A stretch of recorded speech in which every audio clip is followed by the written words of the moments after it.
ಖಾತಾಗಳು ಬಂದ್ಮೇಲೆ ಎಲ್ಲ within one month 7 plots registration ಆಯ್ತು. ವರ್ಷಕ್ಕೆ ಒಂದು ಸೈಟ್ ತಗೊಂಡು ಅದ್ ಮಾರ್ಬಿಟ್ಟು ಇನ್ನೊಂದು ಸೈಟ್ ತಗೊಳ್ಳೋದು. ಇದೇ ತರ ನಾವು 10 ವರ್ಷದಿಂದ ಮಾಡ್ಕೊಬಂದು 10 ಬಿಲ್ಡಿಂಗ್ ಸೇಲ್ ಮಾಡಿದ್ದೀನಿ. ಅಶ್ವಿನ್ ಸರ್ಗೆ ಮಾರ್ಕೆಟಿಂಗ್ ಅವ್ರ ಗ್ರೂಪ್ಗೆ ನಾವು ಅವರು ಮಾತುಕತೆ ಮಾಡಿ ಏನೋ ಒಂದು ಇದು ಮಾಡಿಕೊಂಡು ಅವ್ರಿಗೆ ಉಳಿಸ್ಬಿಟ್ವಿ. ಯಾವುದ್ರಲ್ಲೂ ತೊಂದರೆ ಬಂದಿಲ್ಲ. ನಾವು ಅವರು ಏನು ಮಾತಾಡ್ಕೊಂಡಿದ್ವೋ ಅದ್ರ ಬಗ್ಗೆ ಅವರು ಮಾಡಿಕೊಟ್ಟಿದ್ದಾರೆ. ನಮಗೆ ಸ್ಯಾಟಿಸ್ಫ್ಯಾಕ್ಷನ್ ಇದೆ. ಬಿಲ್ಡಿಂಗ್ ಅಪಾರ್ಟ್ಮೆಂಟ್ ಕೊಡೋ ಥರ ನಾವು ಮಾತಾಡ್ತಾ ಇದ್ದೀವಿ. ನಮ್ಮ ಹೆಸರು ವೈ ನಾಗರಾಜ್ ಅಂತ. ನಾವು ಬೆಂಗಳೂರಿಗೆ ಬಂದು 40 ವರ್ಷ ಆಯ್ತು. ಫಸ್ಟ್ ನಾನು ಬೋರ್ವೆಲ್ ಕೆಲಸ ಮಾಡ್ತಾ ಇದ್ದಿದ್ದು. ಏನೋ ತಿಂಗಳಿಗೆಲ್ಲಾನು ಒಂದು 10,000 20,000 ದುಡಿತಾ ಇದ್ವು ಅಷ್ಟೇ. ಆ ಕಾಲಕ್ಕೆ 5-10 ಸಾವಿರ ಅಂದ್ರೆ ಮುಗ್ದೋಯ್ತು. ಆ ತರ ಇದ್ದವರು ಹಂಗೆ ಕಾಲ ಕಲಿತಾ ಇಲ್ಲಿ BTM ಲೇಔಟ್ ಅಲ್ಲಿ ಒಂದು ಚಿಕ್ಕದಾಗಿ ಸೈಟ್ ತಗೊಂಡು ಮನೆ ಕಟ್ಟಿ ಬಾಡಿಗೆ. ಆವಾಗ 40 ವರ್ಷ ಹಿಂದೆ 3,000 ಬಾಡಿಗೆ. 3,000 ಬಾಡಿಗೆಗೆ ಇಲ್ಲಿಗೆ ಬಂದವ್ರು ನಾವು. ಇವತ್ತಿನ ದಿವಸ ನಮ್ದು ಇಲ್ಲೇ BTM ಅಲ್ಲಿ ಒಂದು 3 ಮನೆ ಮಾಡಿದ್ದೀನಿ. ಇದು ಆದ್ಮೇಲೆ ಬಾಡಿಗೆಗಳು ಇಲ್ಲೊಂದು 5 ಲಕ್ಷ ಬರೋ ತರ ಆಯ್ತು ನಮ್ಗೆ. ಅಲ್ಲಿಂದ ನಾವು ಕೂಡ್ಲಿಗೇಟ್ AICS B ಬ್ಲಾಕ್ ಅಂತ ಅಲ್ಲಿ ಬಂದು ಒಂದು 30-40 ತಗೊಂಡು ಬಿಲ್ಡರ್ ಆದ. ಸ್ಮಾಲ್ ಬಿಲ್ಡರ್ ಅಂದ್ರೆ ಕಟ್ಟೋದು 1 ವರ್ಷಕ್ಕೊಂದು ನಮ್ದು ಪ್ಲಾನ್. ವರ್ಷಕ್ಕೆ ಒಂದು ಸೈಟ್ ತಗೊಂಡು ಅದ್ ಮಾರ್ಬಿಟ್ಟು ಇನ್ನೊಂದು ಸೈಟ್ ತಗೊಳ್ಳೋದು. ಇದೇ ತರ ನಾವು 10 ವರ್ಷದಿಂದ ಮಾಡ್ಕೊಬಂದು 10 ಬಿಲ್ಡಿಂಗ್ ಸೇಲ್ ಮಾಡಿದ್ದೀನಿ. ನಮ್ಗೆ ಯಾವ ಓನರ್ ಕಡೆಯಿಂದನೂ ನಮ್ಗೆ ಒಂದು ಇವತ್ತಿಗೂ ಪ್ರಾಬ್ಲಮ್ ಬಂದಿಲ್ಲ, ಒಂದು ಕ್ವಶನ್ ಮಾಡಿಲ್ಲ ಯಾರನ್ನು. ಸ್ಯಾಟಿಸ್ಫ್ಯಾಕ್ಷನ್ ಕೊಟ್ಟಿದ್ದೀವಿ. ನಾವು 30 ವರ್ಷ ಹಿಂದೆ ಇದೇ BTM ಲೇಔಟ್ ಅಲ್ಲಿ ಮನೆ ಕಟ್ಟೋದಕ್ಕೆ ಸ್ಟಾರ್ಟ್ ಮಾಡಿದಾಗ ನಮ್ಗೆ ಏನು ಗೊತ್ತಿರ್ಲಿಲ್ಲ. ಈ ಕನ್ಸ್ಟ್ರಕ್ಷನ್ ಅನ್ನೋದೇ ಗೊತ್ತಿರ್ಲಿಲ್ಲ ಅವಾಗ. ಎಲ್ಲ ಬ್ರೋಕರ್ಸ್ ಅಂತೆ ಅದಂತೆ ಇದಂತೆ ಯಾರೋ ಬಂದು ಅಡ್ಡ ಹಾಕೋದಂತೆ ಈ ಕರಪ್ಷನ್ ಅಂತೆ ಎಲ್ಲ ಇರ್ತಾ ಇತ್ತು. ಆಗಿದ್ದವರು ಸ್ವಲ್ಪ ಈ ಬಿಸ್ನೆಸ್ ಅಲ್ಲಿ ಇಂಪ್ರೂವ್ ಹಾಕೋ ಬಂದು ಇವಾಗ ಒಂದು ಲೆವೆಲ್ ಬಂದಿದ್ದೀವಿ. ಇವಾಗ ಅಟ್ ಪ್ರೆಸೆಂಟ್ ಈ ತರ ಕಂಪ್ನೀಸ್ ಬಂದಿರೋದ್ರಿಂದ ಎಲ್ಲ ಅವರೇ ನೋಡ್ಕೊಳ್ಳೋದ್ರಿಂದ ಪಾರ್ಟಿ ತೊಗೊಳೋರ್ಗಾಗ್ಲಿ ಮಾರೋರ್ಗಾಗ್ಲಿ ಇದರಲ್ಲಿ ಯಾವುದೇ ಸಂಶಯ ಬರೋದಿಲ್ಲ. ಒಂದು ರೆಸಿಪ್ಟ್ ಇಂದ ಹಿಡ್ಕೊಂಡು ಒಂದು 1,000 ರೂಪಾಯಿ ರೆಸಿಪ್ಟ್ ಆದ್ರೂ ಒಂದು ರೆಸಿಪ್ಟ್ ಆಗಿ ರೆಸಿಪ್ಟ್ ಕೊಡ್ತಾರೆ. 5,000ಕ್ಕಾದ್ರೂ ಒಂದು ರೆಸಿಪ್ಟ್ ಆಗಿ ರೆಸಿಪ್ಟ್ ಕೊಡ್ತಾರೆ. ರಿಜಿಸ್ಟ್ರೇಷನ್ ಮೊದ್ಲೆಲ್ಲಾನು ನಾವು ಬಹಳ ಕಷ್ಟ ಬಿಡ್ಬೇಕಾಯ್ತು. ರಿಜಿಸ್ಟ್ರೇಷನ್ಗೆ ಆಫೀಸ್ಗೆ ಬೇಕಾಯ್ತು. ಅದು ಏನೇನೋ ಇದು. ಇವಾಗೆಲ್ಲ ಆ ತರ ಇಲ್ಲ. ಇವಾಗೆಲ್ಲ ಡೈರೆಕ್ಟ್ ಅವರೇ ನೋಡ್ಕೊಳ್ಳೋದ್ರಿಂದ ಒಂದು 2 ದಿನ ಮೊದಲು, 1 ವಾರ ಮೊದಲೇ ಎಲ್ಲ ಕನ್ಸಲ್ಟ್ ಮಾಡ್ತಾರೆ. ಪಾರ್ಟಿ ಸೆಲ್ಲರು ಎಲ್ಲ ಕನ್ಸಲ್ಟ್ ಮಾಡಿ ನಮ್ಗೇನು ಕೊಡಬೇಕು, ಅವ್ರಿಗೇನು ಕೊಡಬೇಕು, ಸೆಟಲ್ಮೆಂಟ್ಸ್ ಆಗಲಿ ಅವ್ರ ಕಡೆಯಿಂದ ಏನೇನು ಬೇಕೋ ಎಲ್ಲ ಮೊದಲೇ ಸೆಟಲ್ಮೆಂಟ್ ಮಾಡಿಸಿ ಸಬ್ ರಿಜಿಸ್ಟ್ರ್ ಆಫೀಸು ಹೋಗೋವರೆಗೂ ಇವಾಗ ಅವ್ರ ಕಂಪ್ನಿಯ ಕಡೆಯಿಂದ ನೋಡ್ಕೊಳ್ಳೋದ್ರಿಂದ ಯಾರಿಗೇ ಆಗಲಿ, ತಗೊಳ್ಳೋರ್ಗಾಗ್ಲಿ ಕೊಂಡ್ಕೊಳ್ಳೋರಾಗ್ಲಿ ಎಲ್ಲ ಈಸಿ ಆಗಿದೆ. ಮೊದಲು ಆ ಥರ ಇರಲಿಲ್ಲ. ಎಲ್ಲ ಮಸಾಲೆ ಮಿಕ್ಸಿಂಗ್ ಆಗೋಗ್ತಾ ಇತ್ತು ಮೊದಲು. ಅದೆಲ್ಲ ನಾವು ಅನುಭವಿಸಿದ್ದೀವಿ ಆ ವಯಸ್ಸಲ್ಲಿ. ನಮ್ಗೆ ಆವಾಗ ಏನು ಮಾರೋದೆಷ್ಟು ಮಾರಬೇಕು ಅಂತ ಗೊತ್ತಿರ್ಲಿಲ್ಲ. ಮಾರ್ಕೆಟಿಂಗೇ ಗೊತ್ತಿಲ್ಲ. ಏನೋ ಒಂದು ಬಿಲ್ಡಿಂಗ್ ಮಾಡೋದು, ಒಂದು 50 ಲಕ್ಷ ಖರ್ಚು ಮಾಡಿರ್ತೀವಿ, 60 ಲಕ್ಷಕ್ಕೆ ಮಾರ್ಬಿಡೋದು. ಈ ತರ ಇತ್ತು. ಇವಾಗ ಆ ತರ ಇಲ್ಲ. ಎಲ್ಲ ಲೆಕ್ಕ ಮಾಡ್ತಾರೆ. ಏನು ಕನ್ಸ್ಟ್ರಕ್ಷನ್ ಎಷ್ಟು ಆಗಿದೆ, ಏನು ಪ್ರಾಫಿಟ್ ಎಷ್ಟು ಬರಬೇಕು, ಪಾರ್ಟಿಗೂ ಅನುಕೂಲ ಮಾಡ್ಕೊಡ್ತಾರೆ, ಇಲ್ಲಿ ಸೆಲ್ಲರ್ಗೂ ಅನುಕೂಲ ಮಾಡ್ಕೊಡೋದ್ರಿಂದ ಅದೊಂದು ಇವಾಗ ಈಸಿ ಆಗಿದೆ. ಇದೇ ತರ ಮುಂದುವರೆದ್ರೆ ಒಳ್ಳೆಯದು. ಇಲ್ಲ ಅಂದ್ರೆ ನಾವೇ ಎಲ್ಲ ಮಾಡಕ್ ಹೋದ್ರೆ ಏನಾಗುತ್ತೆ, ಅದರಲ್ಲಿ ನಮ್ಗೆ ಅದು ಎಷ್ಟು ರೇಟ್ ಮಾರ್ಬೇಕು ಅಂತಂದ್ರೆ ಗೊತ್ತಿರೋಲ್ಲ. ಎಲ್ಲ ಐಡಿಯಾಸು ಅವ್ರ ಕಡೆಯಿಂದ ನಮ್ಗೆ ಸಿಗುತ್ತೆ. ಅವರು ಐಡಿಯಾಸ್ ಕೊಡ್ತಾರೆ. ಅವರು ಒಳ್ಳೆ ರೇಟ್ ಕೊಟ್ಟು ಮಾರ್ಕೆಟ್ ಮಾಡಿ ಅವರು ಸೇಲ್ ಮಾಡೋದ್ರಿಂದ ನಮ್ಗೆ ಇದು ಸ್ವಲ್ಪ ಆವಾಗ 30 ವರ್ಷ ಹಿಂದೆಗೂ ಇವತ್ತಿಗೆ ಎಲ್ಲ ಈಸಿ ಆಗೋಗಿದೆ. ಬಹಳ ಈಸಿ. ಒಬ್ರು ಅದು ಪ್ರಾಫಿಟ್ ಒಬ್ರಿಂದ 4 ಜನಕ್ಕೆ ಹಂಚ್ಕೊಂಡ್ರೆ ಅದು ಒಳ್ಳೇದೇ ಅಲ್ವಾ. ಒಬ್ಬರೇ ಇದು ಮಾಡೋ ಬದಲು 4 ಜನಕ್ಕೆ ಅದು ಹಂಚಿಕೆ ಆದ್ರೆ ಎಲ್ಲರೂ 4 ಜನ ಬದುಕ್ತಾರೆ. ಇದೊಂದು ಇವಾಗ ಇರೋ ಟ್ರೆಂಡ್ ಅಲ್ಲಿ ಇದು ಒಳ್ಳೆ ಚೆನ್ನಾಗಿ ನಡೀತಾ ಇದೆ. ರಿಜಿಸ್ಟ್ರೇಷನ್ ವರ್ಗೂನು ಎಲ್ಲ ಅವರೇ ನೋಡೋದ್ರಿಂದ ಜಸ್ಟ್ ನಾವು ಪೇಪರ್ ತಗೊಂಡು ಮನೆಗೆ ಎಂಟ್ರೆನ್ಸ್ ಕೊಡ್ಬೇಕು. ಇಷ್ಟವರೆಗೂ ಎಲ್ಲ ಅವರೇ ನೋಡ್ಕೊಳ್ಳೋದ್ರಿಂದ ಮನೆ ಒಳಗಡೆ ಆಗಲಿ ಏನು ಸ್ವಲ್ಪ ಚಿಲ್ಲರೆ ಕೆಲಸಗಳು ಅವೆಲ್ಲ ಅವರೇ ಮುಂದೆ ನಿಂತು ಮಾಡಿಸ್ಕೊಟ್ಟು ಅವ್ರು ಏನು ಬೇಕೋ ನರಿಸ್ಕ್ ತಗೊಂಡು ಮಾಡ್ಕೊಡೋದ್ರಿಂದ ಓನರ್ಗಾಗ್ಲಿ ಸೆಲ್ಲರ್ಗಾಗ್ಲಿ ಯಾವ ರಿಸ್ಕ್ ಇರೋದಿಲ್ಲ. ಮೊದಲಿಗೂ ಇವಾಗೂ ಭಾಳ ಡಿಫ್ರೆನ್ಸ್ ಇದೆ. ನಮಗೆ ಲಿಯಾಮ್ ಕನ್ಸ್ಟ್ರಕ್ಷನ್ ಫಸ್ಟ್ ನನ್ಗೆ ಯಾರು ಅಂತ ಗೊತ್ತಿರಲಿಲ್ಲ. ಒಬ್ಬ ಬ್ರೋಕರ್ ಸೋಮಶೇಖರ್ ರೆಡ್ಡಿ ಅಂತ ಬಂದು ನಮಗೆ ಇಂಟ್ರೊಡ್ಯೂಸ್ ಮಾಡಿಕೊಂಡು ಈ ಥರ ಒಳ್ಳೆ ಮಾರ್ಕೆಟಿಂಗ್ ಮಾಡಿಕೊಡ್ತಾರೆ, ನಿಮ್ಮದು ಪ್ಲಾಟ್ಸ್ ಎಲ್ಲ ಸೇಲ್ ಮಾಡಿಕೊಟ್ಟು ನಿಮ್ಗೆ ಏನು ರಿಸ್ಕ್ ಇಲ್ದಿರ ಮಾಡ್ತಾರೆ ಅಂತ ಅವರು ನಮಗೆ ಅಶ್ವಿನ್ ಸಾರ್ನ ಮೀಟ್ ಮಾಡಿಸಿದ್ರು. ಅಶ್ವಿನ್ ಸಾರ್ ಹತ್ರ ಮೀಟ್ ಮಾಡಿಸಿದ್ಮೇಲೆ ನಾವು ಮಾರ್ಕೆಟಲ್ಲಿ HSR ನಮ್ಮ ಬಿ ಬ್ಲಾಕ್ ಆಗಲಿ ಸಿಟಿ ಕೆಲವು ಇದರಲ್ಲಿ ಅವ್ರ ಬಗ್ಗೆ ವಿಚಾರಿಸ್ಕೊಂಡು ಅವರು ಮಾರ್ಕೆಟಿಂಗ್ ಟೀಮ್ ಯಾವ ಥರ ಇದೆ, ಯಾವ ಥರ ಸೇಲ್ ಮಾಡ್ತಾರೆ ಅದ್ರ ಬಗ್ಗೆ ಎಲ್ಲ ತಿಳ್ಕೊಂಡು ನಾವು ಅಶ್ವಿನ್ ಸರ್ ಹತ್ರ ಮಾತಾಡಿ ನಾವು ಅವರು ಒಂದು ಅಗ್ರಿಮೆಂಟ್ ಹಾಕ್ಕೊಂಡು ನಾವು ಅವ್ರದ್ದು ಏನಿದೆಯೋ ಅವ್ರದ್ದು ಫುಲ್ಫಿಲ್ ನಮಗೂ ಮಾಡಿಕೊಟ್ಟಿದ್ದಾರೆ, ನಾವು ಅವ್ರಿಗೂ ಫುಲ್ಫಿಲ್ ಮಾಡಿಕೊಟ್ಟಿದ್ವಿ. ಅವ್ರ ಟೀಮಿಂದ ವಿನಯ್ ಸಾರ್ ಆಗಲಿ, ಮಂಜುನಾಥ್ ಸಾರ್ ಆಗಲಿ, ಡ್ಯಾನಿಯಲ್ ಸಾರ್ ಅಂತಾಗಲಿ, ಇನ್ನೂ ಹಲವಾರು ಟೀಮ್ ಇದ್ದಾರೆ. ಎಲ್ಲರೂ ನಮಗೆ ಕೋಆಪ್ರೇಷನ್ ಮಾಡಿ ನನ್ನ ಮನೆಗೆ ಬಂದಿದ್ದಾರೆ. ಚೆಕ್ಸ್ ಎಲ್ಲ ಮನೆಗೆ ಬಂದು ನನಗೆ ಸಬ್ಮಿಟ್ ಮಾಡಿ, ನನಗೆ ಸ್ವಲ್ಪ ಹುಷಾರಿಲ್ದಿರೋ ಟೈಮಲ್ಲಿ ಅವರೇ ಬಂದು ನಮ್ಮ ಮನೆಗೆ ಸೈನ್ಗಳು ಮಾಡಿಕೊಂಡು ಹೋಗಿದ್ದಾರೆ.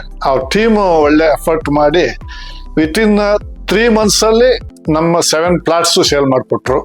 ಮಾಡಿಬಿಟ್ಟು ಅದನ್ನ ತಿರುಗಿ ಲೋನ್ಸು ಎಲ್ಲರಿಗೂ 7 ಪ್ಲಾಟ್ಗೂ ಲೋನು ಲಿಯಾಮ್ ಕನ್ಸ್ಟ್ರಕ್ಷನ್ ಅವರೇ ಮಾಡಿ ಅವ್ರಿಗೆ ಪಾರ್ಟಿಗೆ ಒಂದು ತೊಂದರೆ ಇಲ್ದಿರ ಬಂದು ರಿಜಿಸ್ಟರ್ ಆಗೋವರೆಗೂ ಅವ್ರಿಗೆ ಏನು ರಿಸ್ಕ್ ಇಲ್ದಿರ ಪಾರ್ಟಿ ಬಂದು ಸಬ್ ರಿಜಿಸ್ಟರ್ ಆಫೀಸಲ್ಲಿ ಸೈನ್ ಮಾಡೋವರೆಗೂ ಎಲ್ಲ ಲಿಯಾಮ್ ಕನ್ಸ್ಟ್ರಕ್ಷನ್ ಟೀಮ್ ನೋಡ್ಕೊಂತು. ಅದರಿಂದ ನಮ್ಗೊಂದು ಭರವಸೆ ಬಂತು, ಮುಂದೇನು ನಾವು ಏನಾದ್ರು ಮಾಡ್ಬೇಕಾದ್ರೂ ಇಂಥ ಒಂದು ಟೀಮ್ ಇರಬೇಕು, ಇಂಥ ಒಂದು ಕನ್ಸ್ಟ್ರಕ್ಷನ್ ಇವ್ರ ಕಡೆಯಿಂದ ತೊಂದರೆ ಆಗಲಿ, ಒಂದು ಮೋಸ ಆಗಲಿ, ಒಂದು ಯಾವುದೇ ಥರ ಬೇರೆ ಥರ ಯಾವುದು ಬಂದಿಲ್ಲ ಇವತ್ತಿಗೆ. ನಮಗೂ ಅವ್ರಿಗೂ ರಿಲೇಷನ್ಶಿಪ್ ಚೆನ್ನಾಗಿದೆ. ಅದರಿಂದ ನಾವು ಅಶ್ವಿನ್ ಸಾರ್ಗೆ ಇದು ಮಾಡಿದ್ವಿ. ಇನ್ ಫ್ಯೂಚರಲ್ಲೂ ನಾವು ಅಶ್ವಿನ್ ಸಾರ್ಗೆ ಇನ್ನೂ ಪ್ರಾಪರ್ಟೀಸ್ ನಮ್ದು ಇದೆ, ಚಂದಾಪುರ ಹತ್ರ ನಮ್ಮ ಪ್ರಾಪರ್ಟೀಸ್ ಇದೆ.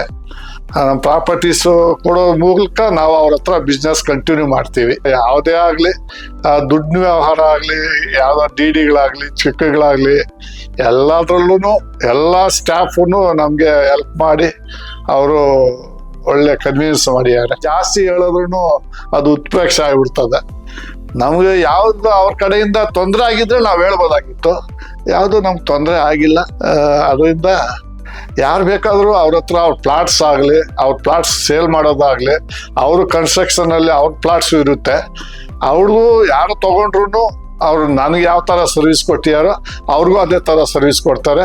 ಆಫ್ಟರ್ ಪ್ಲಾಟ್ ಸೇಲ್ ಆದ್ಮೇಲೂ ಬಿಲ್ಡಿಂಗು ಅದರಲ್ಲಿ ಏನಾದರೂ ಮುಂದೆ ಕೆಲಸಗಳಿದ್ರೂ ಅದೆಲ್ಲ ಅವರೇ ಮಾಡ್ಕೊಡೋ ಇದರಲ್ಲಿ ಅದೊಂದು ಗ್ಯಾರಂಟಿ ನಾವು ಕೊಡ್ಬೋದು. ಕೆಲವ್ರು ಏನು ಮಾಡ್ತಾರೆ, ಅರ್ಧ ಕನ್ಸ್ಟ್ರಕ್ಷನ್ ಮಾಡ್ತಾರೆ, ಅರ್ಧಕ್ಕೆ ಹೊರ್ಟೋಗ್ಬಿಡ್ತಾರೆ, ನಮ್ಗೆ ಆಸೆ ತೋರಿಸ್ತಾರೆ ಫಸ್ಟು. ಲಾಸ್ಟಲ್ಲಿ ಅದು ಸಫರ್ ಆಗೋರು ಲ್ಯಾಂಡ್ ಓನರೇ ಸಫರ್ ಆಗೋದು. ಲಿಯಾಮ್ ಕನ್ಸ್ಟ್ರಕ್ಷನ್ ಆ ಥರ ಯಾವುದು ಇವಾಗ ಅವರು ಒಂದು 20-30 ಅಪಾರ್ಟ್ಮೆಂಟ್ಸ್ ಮಾಡಿದ್ದಾರೆ, ಅದರಲ್ಲಿ ಯಾವುದು ಆ ಥರ ನಮಗೆ ಕೇಳಿಸಿಲ್ಲ. ಅದಕ್ಕೋಸ್ಕರ ನಾವು ಹೋಗಿ ಅವ್ರನ್ನ ಕನ್ಸ್ಟ್ರಕ್ಷನ್ ಮಾಡಿ ಅವ್ರ ಹತ್ರ ಮಾತಾಡಿ ಡೀಲ್ ಮಾಡಿ ಎಲ್ಲ ಮುಗಿಸ್ಕೊಂಡಿದ್ದೀವಿ. ಅದರಿಂದ ಯಾರು ಬೇಕಾದರೂ ಅವ್ರ ಹತ್ರ ಅಪ್ರೋಚ್ ಆಗ್ಬೋದು. ನಾವು ಅವ್ರ ಹತ್ರ ಮೀಟ್ ಆದಾಗ ಜಸ್ಟ್ ನಮ್ಮ ಹತ್ರ ಇದ್ದಿದ್ದ ಫೈಲು ಏನು ಡಾಕ್ಯುಮೆಂಟ್ ಇತ್ತೋ ಅಷ್ಟು ಕೊಟ್ವಿ. ಲೋನ್ಗೆ ಹೋಗೋವಾಗ LIC ಆಗಲಿ, SBI ಆಗಲಿ, ಅವ್ರು ಕೇಳೋದಕ್ಕೆಲ್ಲಾನು ಓನರ್ಗೆ ಕೇಳ್ದಿರ ಅವರೇ ಎಲ್ಲ ರಿಸ್ಕ್ ತಗೊಂಡು ಅವ್ರ ಏನು ಟೀಮ್ ಇದೆಯೋ ಆ ಟೀಮ್ ಅವರೇ ಹೋಗಿ VC ಆಗಲಿ, ಅದಕ್ಕೆ ಏನಾದರೂ ಒಂದು ಪೇಪರ್ ಬೇಕಾಗಲಿ, ಮದರ್ ಡೀಡ್ ಆಗಲಿ, ಅದೆಲ್ಲ ಅವರೇ ರಿಸ್ಕ್ ತಗೊಂಡು ಒಂದು ಎಫರ್ಟ್ ಹಾಕಿ ಅವರು ಟೀಮು ಅದನ್ನ ರೆಡಿ ಮಾಡೋದ್ರಿಂದ ಲೋನ್ ಸಿಗುತ್ತೆ. ನಾವೇ ಡೈರೆಕ್ಟ್ ಮಾಡಕ್ ಹೋದ್ರೆ ಲೋನಲ್ಲಿ ಏನೋ ಒಂದಾಗುತ್ತೆ, ಆ ಲೋನ್ ಮುಂದಕ್ಕೆ ಹೋಗ್ತಾ ಇರ್ತದೆ. ಅದರಿಂದ ನಮ್ಗೆ ಇವಾಗ 7 ಪ್ಲಾಟ್ ಮಾರಿದ್ದಕ್ಕೆ 8 ಪ್ಲಾಟ್ ಮಾರಿದ್ದಕ್ಕೆ ಎಲ್ಲರಿಗೂ ಲೋನ್ ಸಿಕ್ಕಿದೆ. ಯಾರೂ ಇಂಥ ಒಂದು ಪೇಪರ್ ಬೇಕೋ, ಒಂದು EC ಬೇಕೋ, ಒಂದು ಟ್ಯಾಕ್ಸ್ ಪೇಯ್ಡ್ ಬೇಕೋ, ಯಾರು ಕೇಳಕ್ ಬಂದಿಲ್ಲ. ಓನರ್ಗು ಯಾರು ಅವರು ಟೀಮ್ ಅವ್ರಿಗೆ ತೊಂದರೆ ಕೊಡಲಿಲ್ಲ. ಎಲ್ಲ ಎಫರ್ಟ್ ಅವರೇ ಹಾಕ್ಕೊಂಡು ಏನು ಪೇಪರ್ಸ್ ಬೇಕೋ ಅದಕ್ಕೆ ಎಲ್ಲ ಎಲ್ಲಿಗೆ ಹೋಗ್ಬೇಕು, BBMP ತಗೋಬೇಕಾ, ಇನ್ನೂ ಅದ್ರ ಮೇಲೆ ಆಫೀಸರ್ ಹೈಯರ್ ಅಥಾರಿಟಿಯಲ್ಲಿ ತಗೊಳ್ಬೇಕಾ, ಎಲ್ಲ ಅವರೇ ತಗೊಂಡು ಮಾಡಿದ್ದಾರೆ. ಅದೊಂದು ಅನುಕೂಲ, ದೊಡ್ಡ ಅನುಕೂಲ ಅದು. ನಾವು ಒಂದು ಪೇಪರ್ ಹುಡುಕ್ಬೇಕಾದ್ರೂ 15 ದಿನ ತಿಂಗಳಾಗುತ್ತೆ. 2 ದಿನದಲ್ಲಿ ಅವರು ಟೀಮ್ ಹೋಗಿ ಅದನ್ನ ಎಲ್ಲಿ ಬೇಕೋ ತರ್ತಾರೆ. ಆ ಓನರ್ಗಾಗಲಿ, ಆ ಬ್ಯಾಂಕ್ಗಾಗಲಿ, LICಗಾಗಲಿ ಅವ್ರು ಕೊಟ್ಟು ಪ್ಲಾನ್ ಸರ್ಟಿಫಿಕೇಟ್ಸ್ ಆಗಲಿ ಅದೆಲ್ಲನೂ ಅವರೇ ಮಾಡಿ ಈ ಖಾತಾಯಿಂದ ತಗೊಂಡು ಅವರೇ ಮಾಡಿಸಿ ಇದು ಮಾಡಿರೋದ್ರಿಂದ ಒಂದು ತೊಗೊಳೋರ್ಗೂ ಒಂದು ಖುಷಿ ಆಗುತ್ತೆ, ಸೆಲ್ ಮಾಡೋರ್ಗು ಒಂದು ಬೆನಿಫಿಟ್. ಮಾರ್ಕೆಟಿಂಗ್ ವಿಷಯದಲ್ಲಿ ಟೀಮು ಅವರು ಯಾರು ಪರ್ಚೇಸರ್ ಬರ್ತಾರೋ ಅದಕ್ಕೆ ಸಪ್ರೇಟ್ ಒಂದು ಟೀಮು, ಅದಕ್ಕೊಂದು 2 ಕಾರ್ ಯೂಸ್ ಮಾಡ್ತಾರೆ, ಅವರು 3 ಕಾರ್ಸು, ಅವ್ರಿಗೆ ಟ್ಯಾಕ್ಸಿ ಯೂಸ್ ಮಾಡ್ತಾರೆ. ಟ್ಯಾಕ್ಸಿಗಳು ಬಂದೋಗೋದಕ್ಕೆ ಅವ್ರಿಗೆ ಅವ್ರ ಮನೆಯಿಂದ ಪಿಕಪ್ ಮಾಡ್ಕೊಂಡು ಬಂದು ಎಲ್ಲ ಪ್ಲಾಟ್ಸು ತೋರಿಸೋದಾಗ್ಲಿ, ಅವರು ಏನೇನು ಬೇಕೋ ಅದು ವೀಕ್ಲಿ ಒಂದು 10 ಜನಕ್ಕೆ ತೋರಿಸಿದ್ರೆ ಅವ್ರಿಗೆ ಸಿಗೋದು 2-3 ಅಷ್ಟೇ. ಇಷ್ಟೆಲ್ಲ ಎಫರ್ಟ್ ಮಾಡಿ ಅವ್ರು ಮಾಡಿದ್ದಾರೆ. ಅದ್ರ ಬಗ್ಗೆ ಏನು ಮಾರ್ಕೆಟಿಂಗ್ ಅಲ್ಲಿ ಎಲ್ಲ ಟೀಮಲ್ಲಿ ಡ್ಯಾನಿ ಆಗಲಿ, ವಿನಯ್ ಸಾರ್ ಆಗಲಿ, ಅವ್ರ ಮಂಜುನಾಥ್ ಸಾರ್, ಅವ್ರ ಟೀಮಲ್ಲಿ ಯಾರ್ಯಾರು ಇದ್ದಾರೋ ಎಲ್ಲರೂ ಅಪಾರ್ಟ್ಮೆಂಟ್ ಕರ್ಕೊಂಡು ಹೋಗ್ತಾರೆ. ಅವ್ರದ್ದು ಅಪಾರ್ಟ್ಮೆಂಟ್ಸ್ ಇರ್ತವೆ, ಅದು ತೋರಿಸ್ತಾರೆ, ನಮ್ದು ತೋರಿಸ್ತಾರೆ.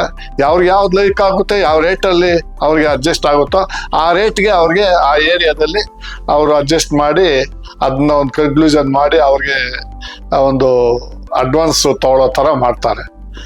ನಮಗೆ ಅಡ್ವಾನ್ಸ್ ಕೊಡುವಾಗ ಕರೀತಾರೆ, ಅವರಿಂದ ಒಂದು ಅಡ್ವಾನ್ಸ್ ತಗೊಂಡು ಒಂದು ಸೈನ್ ಮಾಡಿಸಿ ನೆಕ್ಸ್ಟ್ ಪ್ರೊಸೀಜರ್ ಏನಿದೆ ಮುಂದಕ್ಕೆ ಹೋಗ್ತಾ ಇರ್ತದೆ. ಇಷ್ಟವರೆಗೂ ಎಲ್ಲ ಅವರೇ ಮಾಡೋದು. ಒಳ್ಳೆ ಎಫರ್ಟ್.